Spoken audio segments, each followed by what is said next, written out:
Dear students, मैं doctor पूर्णिमा दीक्षित आपको BSc part third में ऑर्गेनोमेटेलिक कंपाउंड्स में आज टाइटेनियम के कार्बधात्विक यौगिकों के बारे में पढ़ाने जा रही हूँ। इससे पहले हमने टिन, मरकरी, लिथियम, एल्यूमिनियम और टिन के कार्बधात्विक यौगिकों के बारे में पढ़ा। आज हम टाइटेनियम के कार्बधात्विक यौगिकों के बारे में पढ़ेंगे। 1952 में इन यौगिकों का अध्ययन शुरू हुआ, परंतु ओलिफिनों के बहुलकीकरण में टाइटेनियम यौगिक का उत्प्रेरक के रूप में आपने सुना होगा जिगलर-नाटा उत्प्रेरक। तो ओलिफिन्स के बहुलीकरण में टाइटेनियम यौगिक का उत्प्रेरक के रूप में प्रयोग ने इन्हें महत्वपूर्ण बना दिया। इनका उपयोग नाइट्रोजन के यौगिकीकरण, नाइट्रोजन फिक्सेशन में भी होता है। अगर बनाने की विधियां देखी जाए विरचन, तो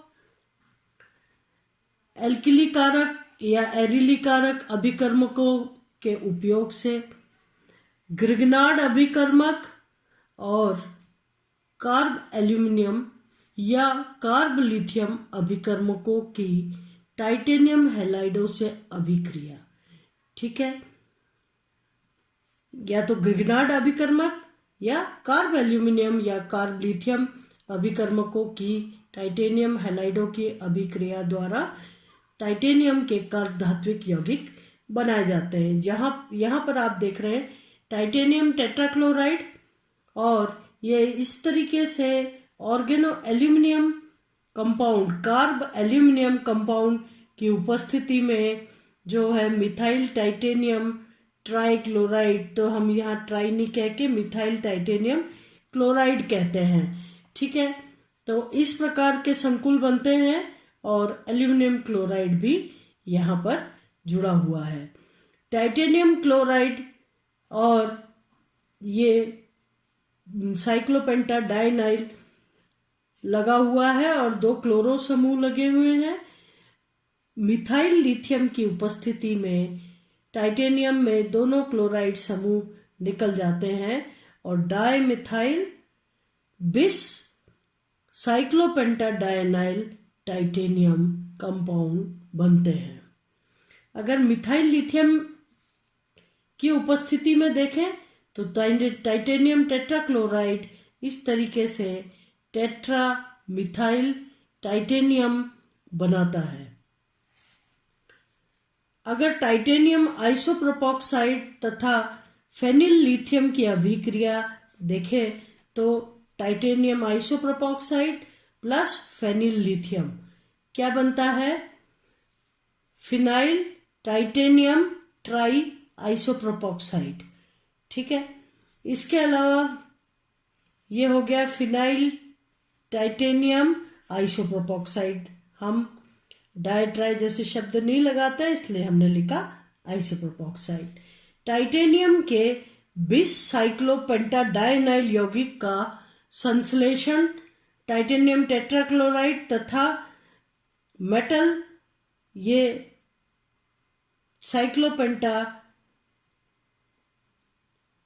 मेटल का साइक्लोपेंटाडाइन संकुल है।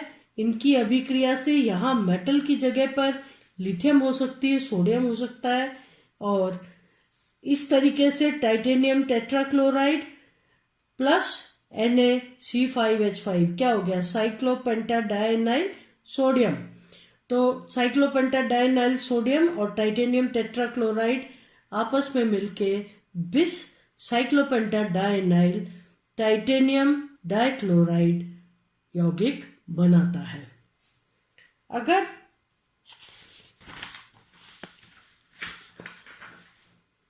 मरकरी क्लोराइड के उपयोग को देखें हम, तो उपयोग में नाइट्रोजन के यौगिकीकरण, खास इसके जो उपयोग हैं वो है कि नाइट्रोजन के यौगिकीकरण में कार्ब टाइटेनियम यौगिक वायुमंडलीय नाइट्रोजन के यौगिकीकरण में उत्प्रेरक की तरह प्रयुक्त होते हैं। बहुत इंपॉर्टेंट चीज है। कार्ब टाइटेनियम यौगिक जो होते हैं ये वायुमंडलीय नाइट्रोजन के यौगिकीकरण में उत्प्रेरक की तरह प्रयुक्त होते हैं। अगर टाइटेनियम के इस कंपाउंड को देखा जाए, डाइथाइल टाइटेनियम डाइक्लोराइड व C6H5 लिथियम का 1:5 अनुपात में ईथरीय विलयन नाइट्रोजन से क्रिया कर जल अपघटित होने पर अमोनिया व एनिलीन देते हैं। ये दे रहे हैं अमोनिया व एनिलीन।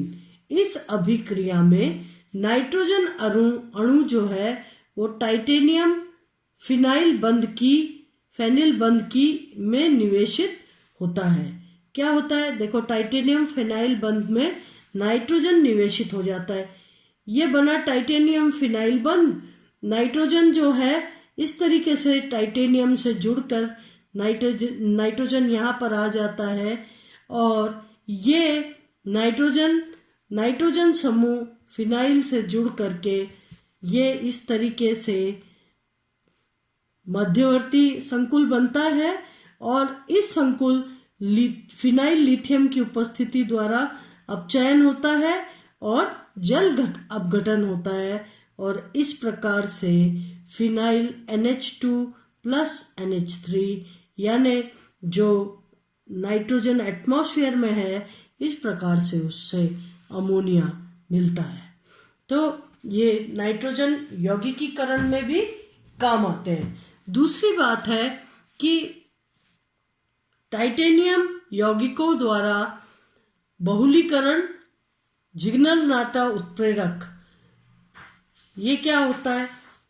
टाइटेनियम यौगिकों द्वारा बहुलीकरण सन 1953 में के जिगलर व जी नाटा के अनुसार टाइटेनियम टेट्राक्लोराइड व ट्राईइथाइल एल्यूमिनियम का हाइड्रोकार्बन विलायक में बना विलयन किस में होना चाहिए? हाइड्रोकार्बन विलायक में सामान्य ताप और दाब पर एथिलीन के बहुलीकरण में उत्प्रेरक का कार्य करता है। ठीक है। टाइटेनियम टेट्राक्लोराइड व ट्राईइथाइल एल्यूमिनियम का हाइड्रोकार्बन विलायक में बना विलयन सामान्य ताप व दाब पर एथिलीन के बहुलीकरण में उत्प्रेरक का कार्य करता है। अब इसकी क्रिया विधि देखिए। आप इस अभिक्रिया में एल्किल टाइटेनियम संकुल, ये एल्किल टाइटेनियम ये संकुल है, ये एक्टिव साइट है इसका। ठीक है। यहाँ पर कोई भी ऑर्गेनिक समूह आ सकता है। तो इस अभिक्रिया में एल्किल टाइटेनियम संकुल 1 नंबर ये माध्यमिक के रूप में बनता है। ये माध्यमिक के रूप में बन रहा है। इस संकुल से इथिलीन का एक अणु जुड़कर एक पाई संकुल दूसरा नंबर का बना रहा है। तो इथिलीन का एक अणु इससे जुड़ करके और माध्यमिक क्या बन रहा है? इस तरीके से माध्यमिक संकुल बन रहा है एक एथिलीन का अणु जुड़ करके और इसके पश्चात पाई संकुल एल्किल समूह CH2 अणु के किसी एक कार्बन पर जुड़कर सिग्मा संकुल 3 बना लेता है। अब क्या होता है कि ये जो R है ये पाई संकुल के टर्मिनल पोजीशन पे किनारे पे जुड़ करके और इसका सिग्मा यौगिक बना देता है। कार्बन पर जुड़ के सिग्मा संकुल बनाता है। सिग्मा संकुल पुनः दूसरे CH2 से मिलकर एक पाई संकुल बनाता है। इस प्रकार पुनरावृत्ति से बहुलक प्राप्त होता जाता है। ये जुड़ गया।